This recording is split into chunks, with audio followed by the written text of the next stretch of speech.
The player is not for sale. It will be interesting to see whether Newcastle go in with an improved bid for the Norwegian striker. But clearly Eddie Howe looking for striking reinforcements. They don't want to overspend. I spoke to him just a couple of days ago in the build-up to this game. He says they don't want to overspend, but they know they need strikers in because they're playing not just in the Premier League this season, but they've got a Champions League campaign to contend with as well. We would like one, but it's got to be the right one at the right price. It's got to fit the club both short term and long term. There's a lot of key things that have to be met. What we can't do is make a bad decision or overpay for a player that puts us in long term financial difficulty with PSR. So all those things come into play here. We lost Callum Wilson, who was a massive player for us, massive character for us. We're still looking to replace him. So Keith, Eddie talking about looking for reinforcements. We know they are desperate to bring players in. Who else is on their shopping list? Yeah, well, Gail, I alluded to ever so slightly there in my previous answer. Yuan Wissa is a player who we've been speaking about for a number of weeks now. Newcastle, of course, have had 2 bids rejected by Brentford for his services. The first of those was last month, 25 million. Then there was an improved offer of 35 million pounds plus 5 million pounds as add-on. In add-ons, that also turned down by Brentford. And Newcastle still hoping to do a deal for Yuan Wissa, but Brentford really digging their heels in, and it feels as though their stance has hardened over the last couple of days. And their manager Keith Andrews saying at his news conference this afternoon that he hopes and expects Wissa to be a Brentford player beyond the end of the transfer window. It's just a decision based around what I feel is best for the group. Keep saying it, understanding of the situation, understanding of the market, what goes on. It's going on at every single club, I'd imagine, up and down the land, the disruptive nature of it. But the focus is on the group tomorrow, so Yuan won't be involved. But as far as I'm concerned, there's been no movement in any way, and fully expect Yuan to be here come next Tuesday. The focus is on the team, really. When you get close to games and in and around games, and the nature of it, the emotions of it, I think can be difficult. So what goes on exactly behind closed doors, we'll probably keep a lot of that exactly there. My stance hasn't really changed from day one of when I took over. I knew there was or would be interest in Yuan. Naturally, when you score that amount of Premier League goals and you play as well as he did last season in particular, and he's built his career at this football club over the last 4 years, where he's grown in stature, presence. Not surprised by it. And yeah, I haven't really changed throughout the whole time. I've been pretty consistent with my message around it, and it's not just because there's cameras here, it's how I genuinely feel. Yeah, the Brentford manager, Keith Andrews, they're talking about Yuan Wissa, a player he is desperate to keep, a player Newcastle would love to have this season for, as I say, both Premier League and Champions League action, but it's becoming very protracted and drawn out, and that is why Newcastle, of course, have turned their attentions this afternoon to Wolves striker Jorgen Strand Larsen, with that £50 million offer placed and turned down by Wolverhampton Wanderers. So Newcastle, it feels very much at the moment spinning plates. We don't yet know what is going to happen with Alexander Isak, whether he will remain a Newcastle United player or not, but they're ensuring that they're doing everything they can to get in replacements should he move to Liverpool. And of course, just to add extra spice to all of that, it's Newcastle against Liverpool here tonight at St James's Park, live on the Monday Night Football. The coverage gets underway at 6:30. It's going to be a hostile environment at St James's Park this evening. Brilliant. Thank you very much, Keith. Carve and Dharmesh with me. And Carve, I mean, the game that's being played out off the pitch is almost more important, isn't it, this evening than the one being played on it in terms of where this transfer might go? Yeah, I think some people in the industry think that this whole uncertainty surrounding Alexander Isak is sort of blocking the transfer market when it comes to moves for out-and-out strikers, because there's so many clubs looking for strikers. For instance, Liverpool, Newcastle, Aston Villa, probably Everton as well. And everybody's waiting to see what happens to Isak.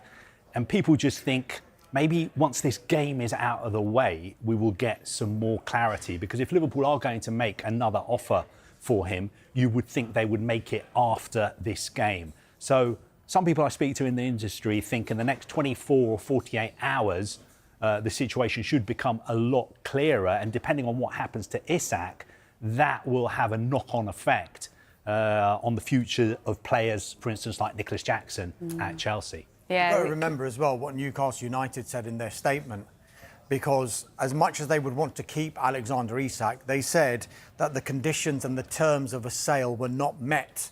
So, by definition, there were conditions and terms of a sale. They also said they don't expect the conditions of a sale to be met. That's almost maybe asking Liverpool, well, if you want him, there is a price, but also the other conditions that Newcastle United have to meet is bringing in those replacements that Keith alluded to there. Yeah, which means a very busy last week if that deal is to happen, isn't it? OK, we're going to turn our attention to Arsenal now.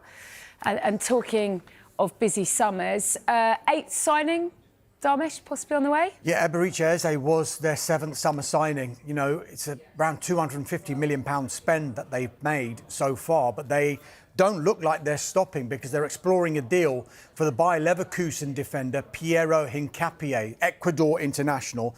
Now, it should be said here, Arsenal's focus does remain on departures, but they are working to be in a position to act on someone like Hincapié if they were to make those sales. Now, he's got 4 years left on his contract. Leverkusen don't want him to go. Sky Germany, though, are reporting that the player does want to make a move in this summer's transfer window. He's got a £52 million release clause in his contract. I think Arsenal would probably want to negotiate on that.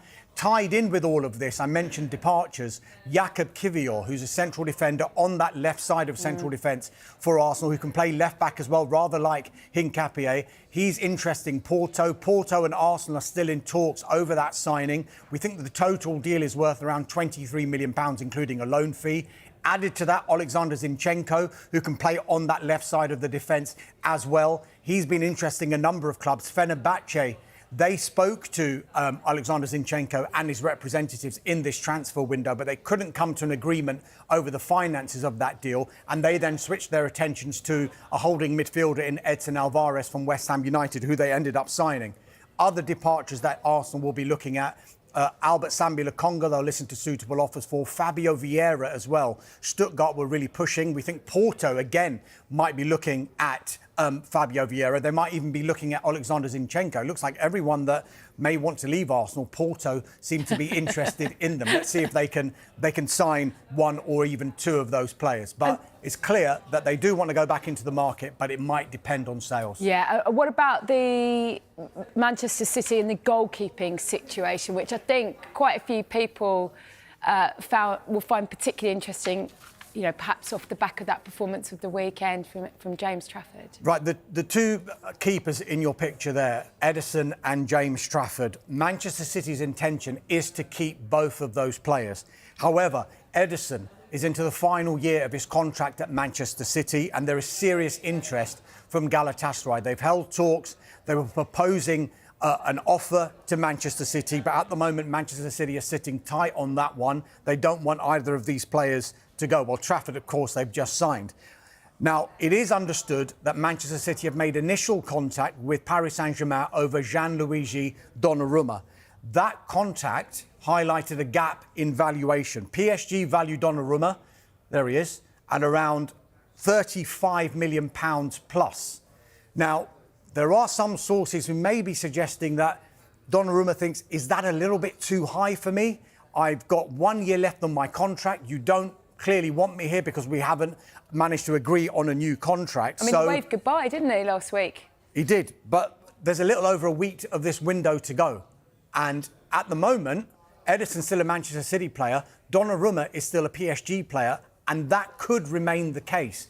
And Donnarumma has basically accepted that if this deal doesn't happen, then he might have to revisit an exit in January. What's your reading on this, Carve?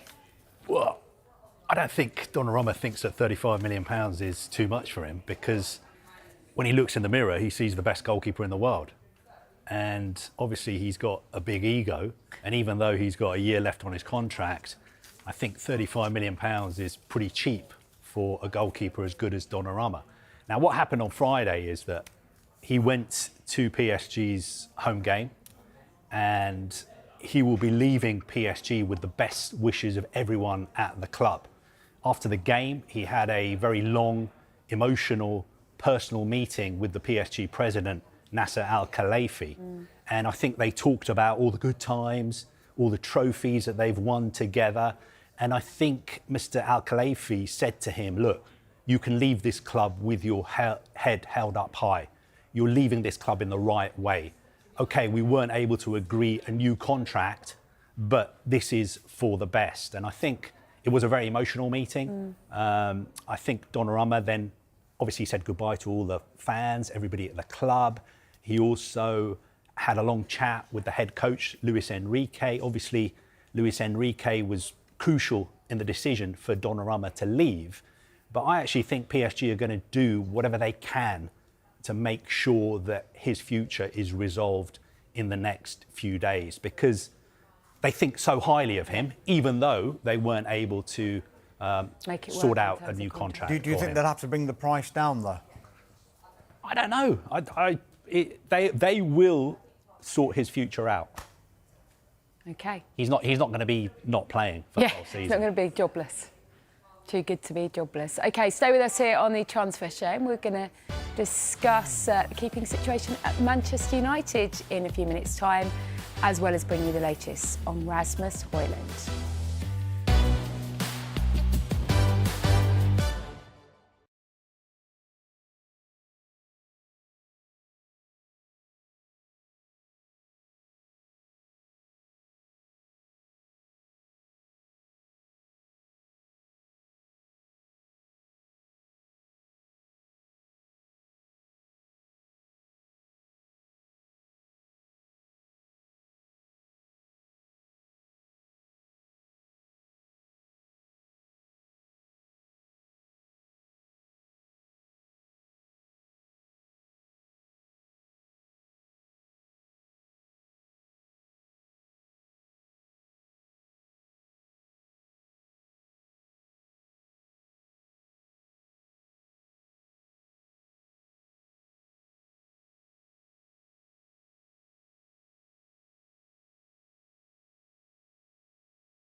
Right, welcome back to the transfer show. Darmesh and Kave still with me, and Manchester United are in advanced talks with Royal Antwerp goalkeeper Sen Lamens. Darmesh, what is the latest? Yeah, so he was pulled out of their squad for Royal Antwerp yesterday for their game against KV Mechelen. Now, that was a decision of the club because he actually wanted to play. And the reason the club pulled him out is because they didn't want to risk anything happening to him with a deal with Manchester United, according to them, being quite far down the line. Talks, we're told, are advancing over a deal that's worth £17.3 million, with the payment structure currently under discussion. Personal terms for Lamens not expected to be a problem at all. Now, initially, Manchester United wanted to bring in Senna Lamens to add to their goalkeeping department. So they had Tom Heaton, Altay Bayindir, Andre Onana, and now Sané Lamens as well. However, I'm told today that we shouldn't rule out a potential departure from the Manchester United goalkeeping department should Lamens, as expected, join Old Trafford. Now, you remember yesterday, Andre Onana was on the bench. Altay Bayindir started his second Premier League game in a row. Onana wasn't in the squad at all in the first game because Ruben Amorim said he hadn't been training and he hadn't had enough game time. And so it was a big decision to leave him on the bench at the Fulham game yesterday. Yeah, and Amorim tried to get him, didn't he, at Sporting Lisbon, I think, a few years earlier. Darmesh, also update on Rasmus Hojlund for us? Yeah, this one looks like it is moving now. Napoli remain in talks with Manchester United over the signing of Rasmus Hojlund. Discussions are understood to be positive, with Napoli exploring a loan with an obligation to buy. Now, we do know that Manchester United would consider offers of around £40 million. Now, if it's a loan with an obligation, it would probably contain a loan fee and the obligation price together. All of that would come to around 40 million is what Manchester United would want. It's thought, more importantly, that Rasmus Hojlund is open to the move after negotiations between Napoli and his representatives as well. Earlier on in this transfer window, AC Milan went in for Rasmus Hojlund. They went in with a loan with an option to buy. Now, Manchester United's preference has always been to have a permanent element in any deal. And Rasmus Hojlund, if he was to leave Manchester United, because remember, he said, I want to fight for my place. But if he was to leave, he wanted a permanent element included in that deal as well. And I think the prospect of Champions League football with Napoli has basically lifted his incentive to maybe want to go and join there. And he's seen former teammates like Scott McTominay go there and become a Ballon d'Or nominee. He was again omitted, you'll remember, from the squad against Fulham yesterday. Yeah, and Carve, we are now just a week, aren't we? A week to go. Everton, I mean, it was a good weekend for them in their new stadium, wasn't it? And they are edging closer to bringing in this man. Yeah, Tyler Dibley is having his medical. All being well, I think he'll become Everton's 8th signing of the summer. You have to say their new owners are making some really impressive moves in the transfer market.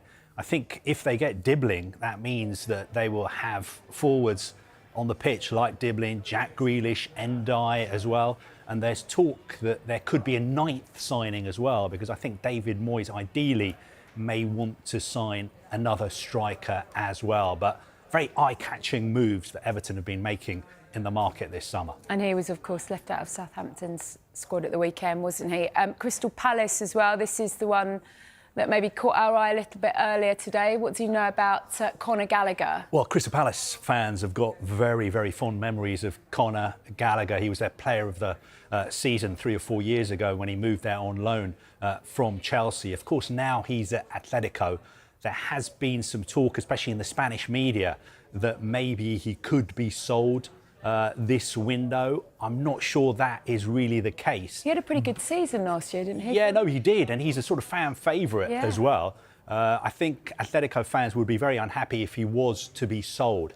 I don't think he would leave, but if he was to leave, then there are lots of Premier League clubs who are interested in taking him, including Crystal Palace. Yeah, it's World Cup year for him, I guess, so it's a big decision for him to get right. right. Regularly. Yeah, OK. And your feeling, Darmesh, on this one? I mean, Palace clearly need something to just... He's been on loan at Palace before, hasn't he, as Carve mentioned there. I mean, they loved him there. He actually loved his time at Crystal Palace as well. I think they tried to sign him when he was back at Chelsea, wasn't he, before he went to Atletico Madrid. So there's always been a long-standing interest in someone like Conor Gallagher. But it's another example of some of these Chelsea players, and Carver will be able to tell us a bit more. They're going to be really busy, aren't they, in these last few days? Not only incomings, but outgoings as well. Yeah, I think definitely. Chukwuemeka's just had his medical, according to Sky Germany, hasn't he, at Borussia he's gone Dortmund? as well. I still think Chelsea need to sell a couple of more players. And Nkunku, Jackson, if they can sell both of those players, then I think in the next few days we could see big moves for Xavi Simons, for instance, Alejandro Garnacho as well. They still really want those two players, but they need to sell players too. And that brings us back to Isak, doesn't it? Like you were saying earlier, just I think sometimes in the window, it just needs that one big move, doesn't it, for then... Yeah, I think, if, there's a lot of ifs, but Newcastle are saying there are no ifs because Isak is staying. Yes. But if they were to sell him for something like £130 million, then they would have a lot of money to spend on forwards, and we know other clubs are looking for forwards as well. So we could have that domino effect in the next few days after this big game tonight. Yeah. But of course, Newcastle are saying, forget about dominoes, forget about ifs. He's our player. He's not going anywhere. What is interesting about what Carve was saying about Alejandro Garnacho, because that could in turn be a really busy final week for Manchester United as well. We've been talking about the likes of Senna Lammens, the goalkeeper, maybe coming in. Rasmus Hojlund is now one of those players that they are listening to offers for, but there are a number of other players as well. And over the weekend, there was all this news coming out that Manchester United, even though these players, they've made it clear that they don't want them at the club anymore, they are still adamant that they will not be sold on the cheap. However, with 1 week to go until this window closes, there's going to be a lot of negotiating because interested clubs are going to spot an opportunity with these Manchester United players. We're talking about Garnacho. Manchester United may value him at £50 million, but Chelsea, they might think, you know what, let's just wait, because the later in the window it goes, we might be able to get a better deal here. Yeah, and with a week to go, who do you think are going to be the busiest clubs? Well, look, I think actually Napoli would be a fantastic move for Rasmus Hojlund. Why would you not want to go there? To live in Naples, to play in that stadium for those fans, also to work under Antonio Conte. They're the Italian champions. You'd play in the Champions League. You'd be playing with Kevin De Bruyne. You'd have Scott McTominay behind you as well. So I think it's a no-brainer for him. Why would you not go to Napoli if you're Rasmus Hojlund? The busiest clubs with a week to go? I mean, standing here this time next week, it's always... Chelsea. You've put me on the spot, but why not Chelsea? Yeah. Chelsea, Chelsea's always busy. Manchester United as well, because of the players they need to sell. Brilliant. OK, well, thanks very much, gents. Plenty more, of course, coming up with these two, the transfer show. That is back from 7 p.m. tonight with Carve and Dharmesh. And there is, isn't there, a very big Monday night football ahead of us this evening. Newcastle against Liverpool, a game which is almost as interesting as what is going on behind the scenes as on it. We know there'll be no Alexander Isak in the Newcastle squad. Certainly going to be talked about though, isn't he, before, during and after the game.